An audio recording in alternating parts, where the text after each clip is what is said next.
രാധേയകർണൻ. അധ്യായം 12. ഒരു ദിനം വൃഷാലി നദിയിൽ കളിച്ചുകൊണ്ടിരിക്കെ ഒഴുക്കിൽപ്പെട്ടു. അവൾ രക്ഷിക്കണേ രക്ഷിക്കണേ എന്ന് നിലവിളിച്ചു. ഞാനത് കേൾക്കുകയും നദിയിലേക്ക് ചാടി അവളെ രക്ഷിക്കുകയും ചെയ്തു. അവളെ നനഞ്ഞു കുതിർന്ന രൂപത്തിൽ ദർശിച്ചപ്പോൾ അവൾക്ക് നാണവും സങ്കോചവും തോന്നി. ഞങ്ങൾ ഇരുവരും കൗമാരത്തിലേക്ക് പ്രവേശിച്ചിരുന്നു. അപ്പോൾ അവളെ വാരിയെടുത്തിരുന്നു ഞാൻ.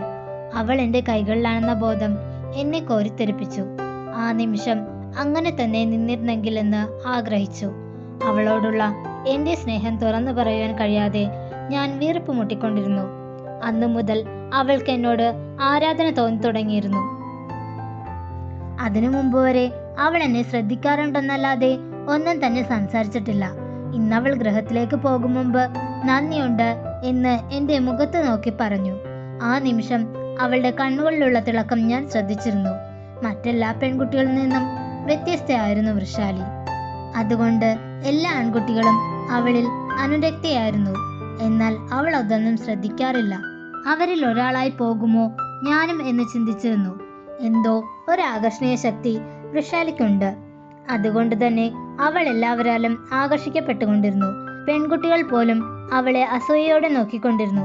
മറ്റൊരവസരത്തിൽ ഞാൻ അവളെ ഒരു കടുവയിൽ നിന്നും രക്ഷിച്ചിരുന്നു. അതും കൂടി ആയപ്പോൾ അവൾക്ക് എന്നോട് കൂടുതൽ ആകർഷണം തോന്നി തുടങ്ങി. അവൾ എന്നോട് സംസാരിക്കുവാൻ തുടങ്ങി. രാധമ്മയെ സഹായിക്കുവാനെന്ന വേജേന ഗൃഹത്തിലും പ്രവേശിച്ചു. അതെന്നെ കാണുവാൻ വേണ്ടിയാണെന്ന് എനിക്ക് മനസ്സിലായിരുന്നു. എനിക്കും അവളുടെ സാമീപ്യം ഇഷ്ടമായിരുന്നു. അതുകൊണ്ട് അവൾക്കായി ഓരോ ദിനവും ഞാൻ കാത്തിരുന്നു. ആ കാത്തിരിപ്പ് ഒരു സുഖാനുഭൂതി പകർന്നു തന്നിരുന്നു. പതിയെ പതിയെ ഞങ്ങളുടെ മനസ്സുകൾ തമ്മിൽ അടുത്തു.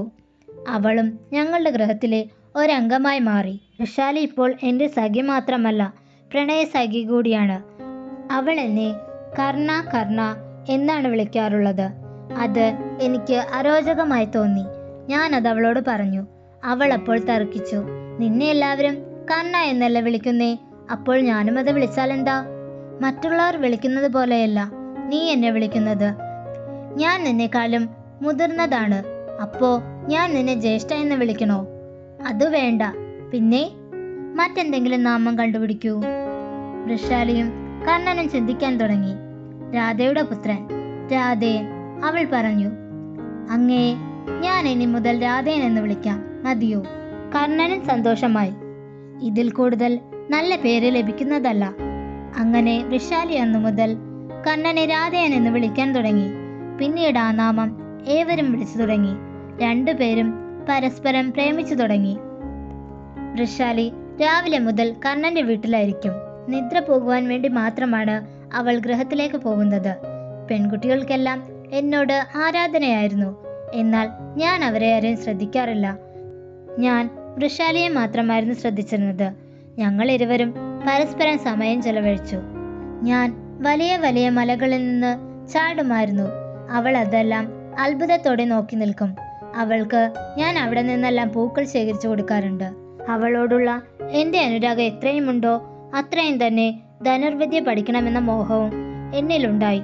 ഞാൻ തനിയെ തന്നെ അമ്പെയ്ത് പഠിച്ചിരുന്നു. എന്നാൽ എനിക്ക് ഇനിയും വിദ്യ പ്രാപ്തമാകണം. ആരിൽ നിന്ന്, എങ്ങനെ എന്ന ചോദ്യം ഉടലെടുത്തു. പിതാവിനോട് പറഞ്ഞാൽ പിതാവ് സമ്മതിക്കില്ല. ഈ സമൂഹത്തെ ഭയന്ന് പിതാവ് എൻ്റെ സ്വപ്നത്തെ അടിച്ചമർത്താൻ ശ്രമിച്ചു. അതെനിക്ക് സഹിക്കുവാനാകുമായിരുന്നില്ല. പിതാവിനോട് ഞാൻ മിണ്ടാതായി. പിതാവിന് അത് സങ്കടകരവുമായിരുന്നു.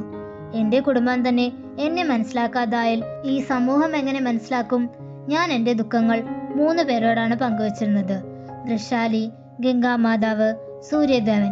ഇവർ മൂവരോടും പറയുമ്പോൾ എനിക്ക് തെല്ല ആശ്വാസം ലഭിക്കാറുണ്ട്. ഗംഗാമാതാവ് തൻ്റെ തിരകളാൽ തഴുകി ആശ്വാസമറിയിക്കും.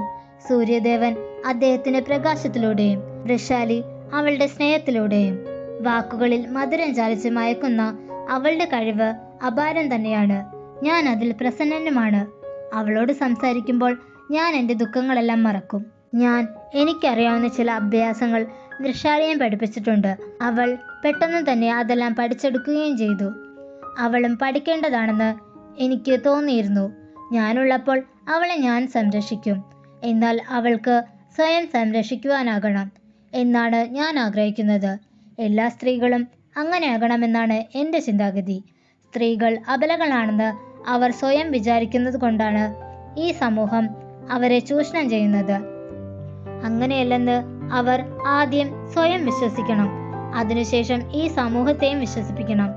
പിതാവിൻ്റെ പെരുമാറ്റം എന്നെ വേദനിപ്പിച്ചിട്ടുണ്ടെന്ന് അദ്ദേഹത്തിന് മനസ്സിലായതുകൊണ്ട് ഹസ്തിനപുരത്തിലെ പിതാമഹൻ ഭീഷ്മരോട് തൻ്റെ മകൻ്റെ ആഗ്രഹത്തെക്കുറിച്ച് പറയുവാനായി പുറപ്പെട്ടു. ജാതേകാനൻ അടുത്ത അധ്യായത്തിൽ തുടരും.